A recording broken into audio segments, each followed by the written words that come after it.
ano siya, na mag-conduct talaga ng ambush position, since kahit magdaan sila dito sa ano sir, hindi din sila maka-withdraw dun sa kabila, pampang naman na siya. So lamang na kayo dun sa ano sir, sa pinag-anuhan pa lang sir, posisyonan nyo pa lang sir, may advantage na agad sir. Tapos yun nga sir, yung pag may mga encounter sir, based on dun sa mga nauna na din ano sir, ang pinakamabilis talaga nila na withdrawal route sir, yung correct lines po sir. So hindi ka na ano sir, mahirapan na hanapin sir or ilatag yung ano sir, yung tropa mo sir. So, abangan mo lang talaga sila sir doon sa ano na sir, sa expected mo na ano sir, na withdrawal route nila. Which yes, is, ano yan, tama ka, based on experience and instinct and a lot of training din. Yes sir. Which we are trying to, ano ngayon, to share, lalo na sa ating mga reservists. Pero balikan nga natin yung ano, balikan nga natin yung magkasama kayo ni buddy natin. Yung una mo encounter kasi pareho kayong umassault, di ba? Dalawa kayong umassault magkasabay ng yung na premature siya, pero nung magkasama kayo ni Master Espina, yung una mong encounter na sabi mo parang premature, pero yes sir. doon mo pinakita yung mo doon, tapang eh. Yes sir. Unang encounter yun Yes sir. Sige, ikwento mo nga yan. So sa unang encounter kasi sir, mawala yung ano mo din sir, yung takot mo sir, is parang mapalitan siya ng yung adrenaline kasi sir, na kayo yung nakauna sir. So parang ano na sir, yung isip mo na lang sir is advance na lang sir, kasi nga supported man kayo ng ibang ano sir, ibang tropa din sir. So yung kukunin nyo talaga sir, yung pinaka-advantage na ano na sir, na position na sir, which is yung pinistuhan nga ng ano sir, ng kalaban na sir. Ano ba latag nun? Kasi na premature nga dahil may dalawang ano, pero yes sir. Ba't kayo mabante pang dalawa? Pag-abante sir kasi dito galing yung ano sir, yung putok na ng kalaban sir, dun sa kampo nila sir. Saka ang briefing din kasi minsan sir is hindi na magtagal ng mahaba na yung 5 minutes, 10 minutes na ano sir, na encounter pag sa counter-insurgency, which is totoo naman talaga sir. Hindi sila nakikipag-sabayan na sir kapag alam nila na malaking ano na sir, malaking grupo na yung ano sir, yung nabangga nila sir. So advance lang ng advance sir hanggat makuha yung ano sir, yung sa may pinaka ano na sir, advantage na position na sir, yung sa may kinampuhan na talaga nila sir. Pero yung instinct na ganun, na ano ka, nabadihan mo si Master Espina, dalawa kayo ma-assault, ano yung confidence mo sa kasama mo na, sa kanya na, okay to, fights? So, sa akin kasi noon sir, hindi pa ako nakapag gano'n ng specialization ano sir, course sir. Pero yung mga kasama ko din sir, mga solid na ano sir, mga Rangers na dati sir. Kasi Master Espina sir is isa na din siya dun sa ano sir, parang ano na, tiwala kasi na hindi ka pababayaan nito sir, since dun nga sa experience niya din sir, tapos training.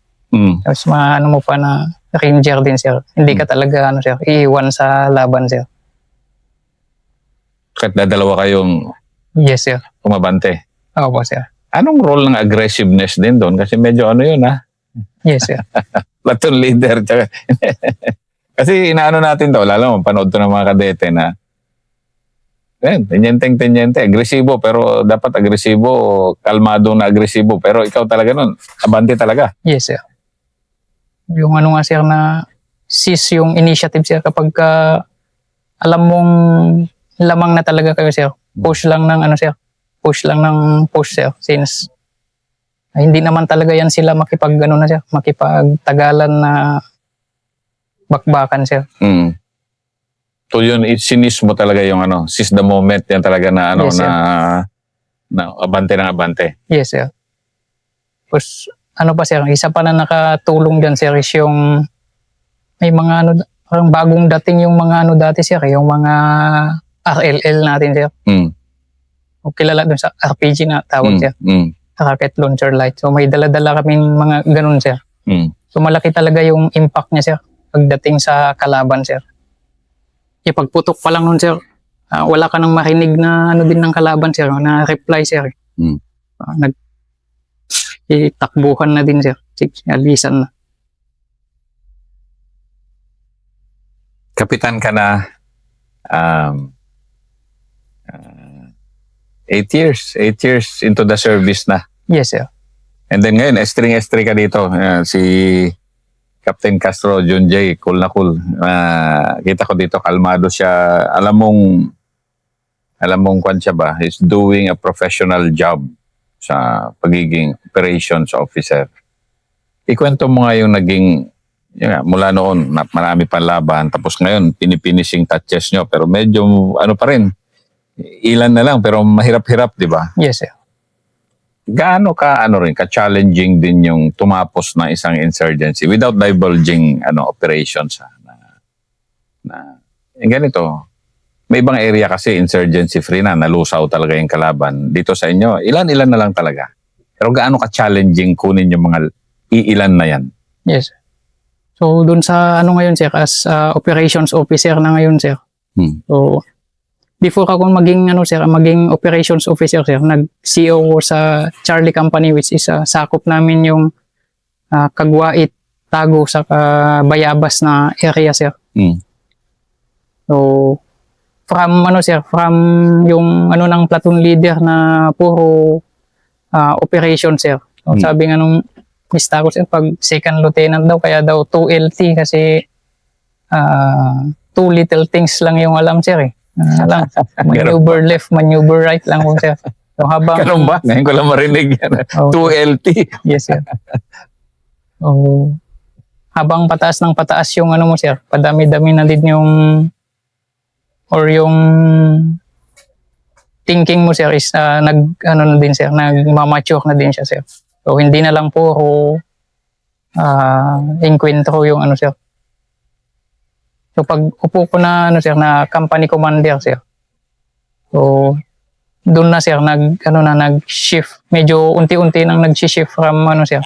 May mga halo na sir na engagement na sa mga sir, sa stakeholders. Yan sir. And then more on na talaga sir, yung pag-solve na dun sa mismong mismong root cause na ng sir, yung iniisip mo yan sir. Kasi medyo mas holistic na yung pasok ng utak mo. Yes sir. Mapa mo medyo, dati kasi isang target lang. Yes sir. Bagbag. Ngayon medyo marami-raming consideration. Yes sir. As you mature.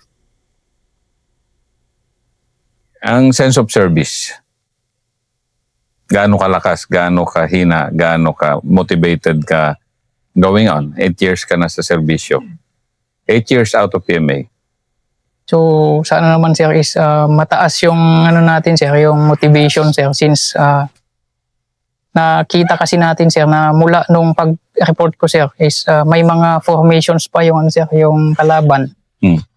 So ngayon is unti-unti na talaga na nalulusaw sir. So yung 75th IB sir, simula nung pag-report ko sir is nakadalawang guerrilla front na kasi yung sir, yung na-dismantle sir. Guerrilla front 14 ng 2019, and then itong 2023 lang sir. Dismantle na din yung guerrilla front 19 po sir. And ngayon sir is yung kino-confront namin na RSDG sir is malapit na din siyang sir, ma-dismantle po sir. So yun sir is kayang-kaya natin sir na tapusin yung sir, yung insurgency sir. Which was, it's almost noon unbelievable ng mga panahon namin kasi nga talagang grabe, kadami dito. Grabe, as in grabe dito. Daan-daan ng dito. Lalo na dito sa Marihatag. Ngayon, ilan na lang. Mabibilang mo na nga sa daliri ng kaliwang kamay mo yung ilan yung kalaban. Which yes sir. We have come a long way. We have come a long way. para sa mga gustong magsilbi sa ating bayan pa? Anong message mo? So sa mga gustong magsilbi sa bayan, sundin lang kung ano yung sir, yung gusto nila. So piliin nyo yung trabaho na sir, kung saan kayo nai-enjoy mo yung sir. Nagtatrabaho ka at the same time nai-enjoy mo yung mo sir, yung trabaho mo sir. So, sige nga. Ako, ine-enjoy ko rin tong mundo dito ngayon na taxipi. yes sir. Ano ba tong ine-enjoy mo dito ngayon na ito, ganito? Maluwag paligid. Walang pollution. Yes sir. So ako kasi sir is first din sa namin sir, sa family sir, na pasok sa sir, sa service sir. So yung buhay namin dati sir, ganito lang din sir, parang sa baryo lang din sir. So yung mga trabaho sanay naman sir. Pagpasok sir, hindi na ganun ka yung sa challenge physically sa sir, since sanay naman tayo Sanay ka. sa yes sir. And then yun nga sir, sa academy din na reinforce din yung natin doon, kahit na 4 years lang yung natin stay, mas lalong sir, na reinforce yung natin na magsilbi sir sa bayan po sir. Very strong. Yes sir. Salamat. John Jay. Yes sir. So once again, I'm Captain John J. Castro, Odas 19285 Infantry Philippine Army. The currently operations officer ng 75th IB, 4th IDPA. So I'm a member of PMA class 2018 and Scout Ranger course class 218-2022. So para dun sa pangatlong ko sir, pangatlong encounter nung malipat na kami dito sa may area ng San Miguel against the Guerrilla Front 19 naman po sir. So that was December na po sir ng 2021. And ang namin sir is ang report sa amin is may sir, may mag-conduct ng sir, yung sa anniversary ng sir, ng NPA ng December po sir. So kami sir, kasabay ko yung isang senior officer po sir. So ang pinaka-tasking namin dun sir is blocking lang kami sir. Yung dala ko na section is mag-blocking. Tapos yung isang section, siya yung maging main effort sir na kukuha dun sa identified na sir, na pagkakandakan ng anniversary po sir. So jump off kami ng 22 ng madaling araw sir, and then mahit namin yung objective mga 23 na sir ng tanghali na po sir. So prior dun sir is may na-hold kami sir na na civilian malapit dun sa binigay na objective. So pag interview dun sa civilian is nagsabi man siya sir na wala daw siyang sir, walang napansin na kakaiba dun sa sir, sa area. So hindi pa rin namin siya sir, hindi pa rin namin siya pinakawalan since ang report talaga sir is malapit na doon. Tapos yung isa din yan na nila na tactics ng kalaban is yung sa masa nga po sir. So dala namin yung civilian sir hanggang mapalapit na kami doon sa sa objective namin. And then mula doon sa pinagpwestuhan namin sir, nag-decide yung isang senior officer sir na gapangin na nila yung sir, yung binigay na objective. Tapos yung akin naman sir is nag-proceed dun sa sir, sa blocking position namin sir. So pag titignan mo dun sa ng terrain sir, yung binigay na objective is malapit siya sa sapa, and then puro high ground na yung ano niya sir. So pinosisyon namin yung ano sir, yung sa akin na section dun sa possible na withdrawal, which is yung creek line nga po sir. Binaba namin yung cliff, and then dahan-dahan kami dumikit dun sa binigay na objective. Habang hinihintay namin yung ano sir, yung isang section na papalapit dun sa objective sir.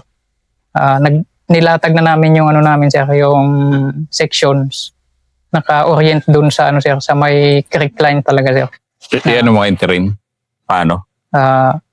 Yung cliff na binabaan namin dito sir, pababa siya, and then creek line. Tapos dito yung ano pa sir, yung binigay na objective sa amin sir. So pagbaba namin, dito na kami pumosisyon sir.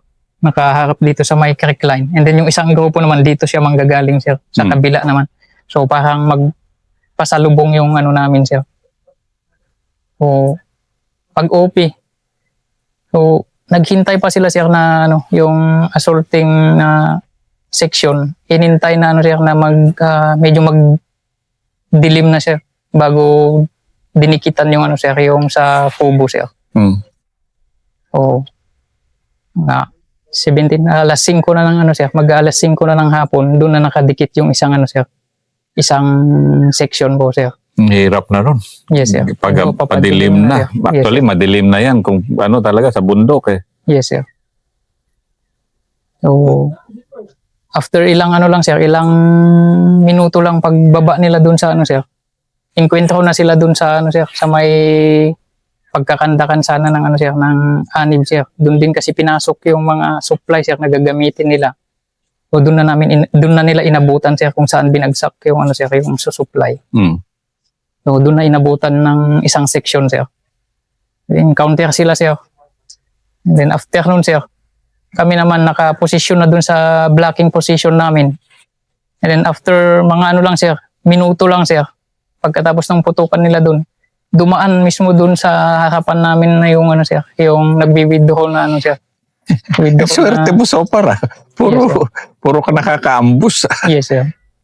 Daan doon sa harapan namin sir. Ang naging ano lang sir, naging problema lang noon sir, nung malapit na doon sa ano namin sir. Nung putukan na nung dalawang gilid kasi sir, mga cross-serve siya. K3, tapos doon sa gitna, mga ano na sir. Pag daan doon sa ano namin sir, hindi pumutok yung ano sir, yung sa K3 sir.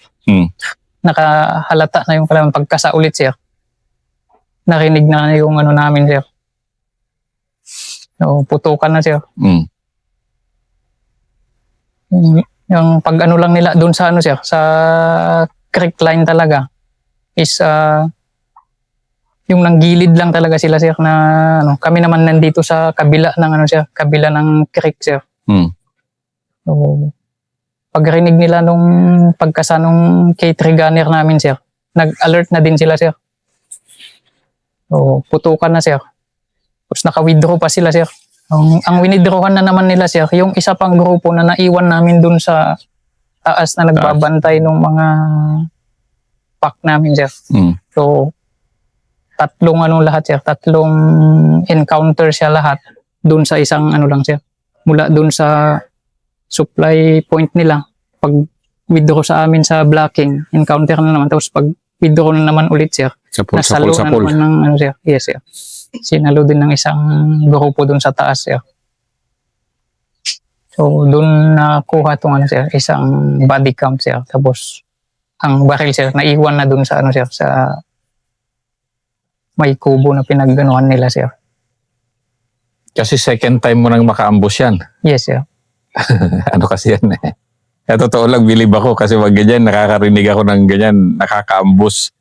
Ano yan eh, magandang tactics at marami ring swerteng kasama, di ba? Na yes, pag ganun na ano eh. Yun lang talaga yung nag-ano lang yung K3 nyo, pero kung hindi nagpalya ang K3 nyo, marami-rami sigurong ano ba? Yes sir. Pero yung ganun para makaambus ka, yan, katulad sa mundong ganito na napakaluwang ng bundok at makaambus ka, napakasaya. Di ba? Palagi kong ang briefing sir pag nag-jump off kami ng tropa sir na huwag tayong huwag tayong magpalamang doon sa sir, sa kalaban sir. Dapat tayo palagi yung sir, yung sa advantage sir. Kaya yun din yung iniiwasan sir na kami yung mga kandakan ng sir, ng ambush. Yan sir. Meeting engagement. So dapat talaga sir ma-analyze mo ng maayos sir yung sir, yung sa terrain. Tapos alam mo din sir yung tactics na ng sir, ng kalaban sir.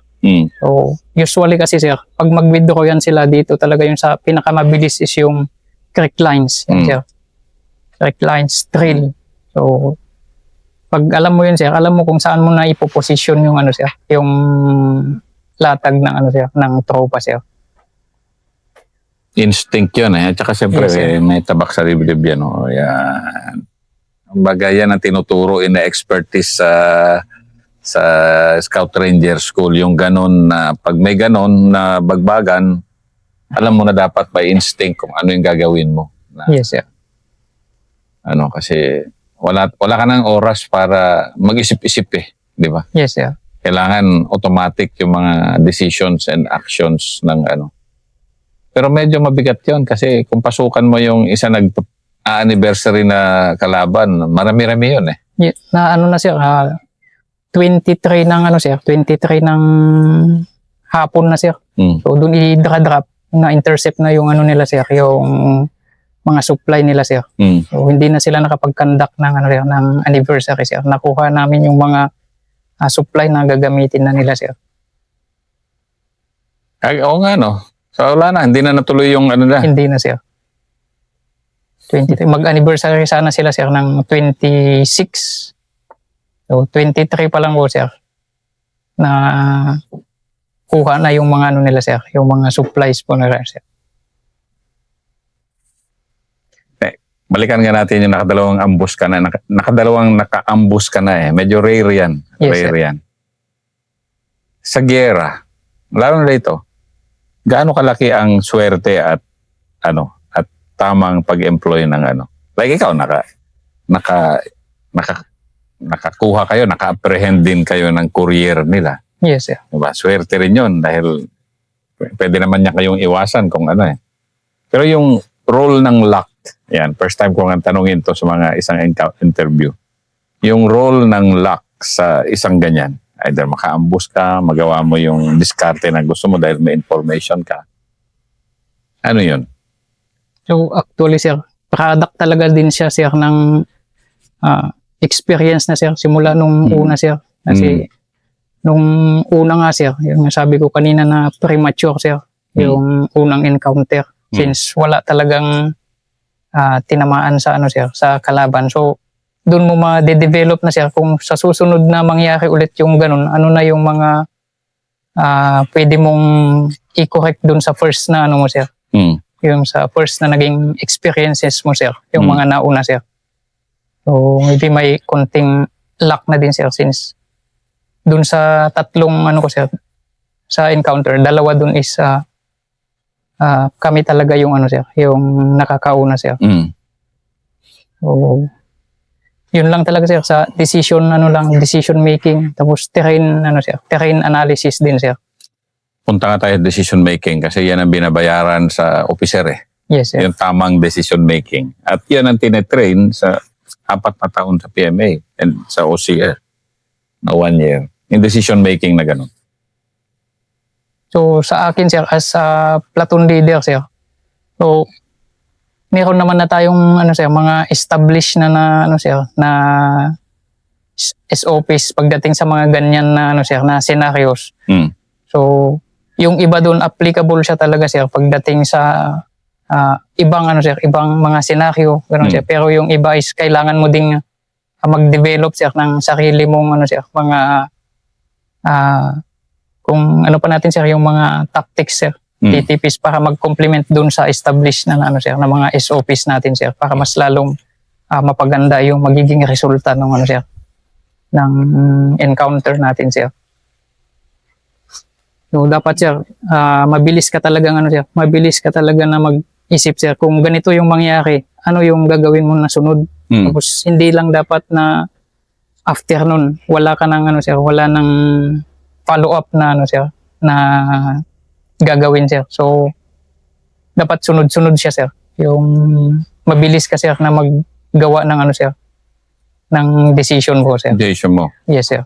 At mga tamang decision Yes sir. na based on logic and based on, lalo na sabi mo, terrain. Paano mo plinano yung ganon? Yung kanina, ambus mo na letter C, classic yun. Yes, The best yung mga ganon, di ba? Itong pangalawa, paano mo na, doon, akyat doon sa may taas yung kalaban? Kaya 3 beses kayo nabunggo, di ba? Yes sir. Paano mo, yan? Actually sir, yung pagbaba namin dun sa ano sir, sa may pinag-iwanan namin ng mga gamit namin sir. Medyo mahirap din kasi babain yun sir, yung papunta mismo sa may ano sir, may creek line sir. So, pagbaba namin, so yun na yung ano sir, parang pinaka-favorable na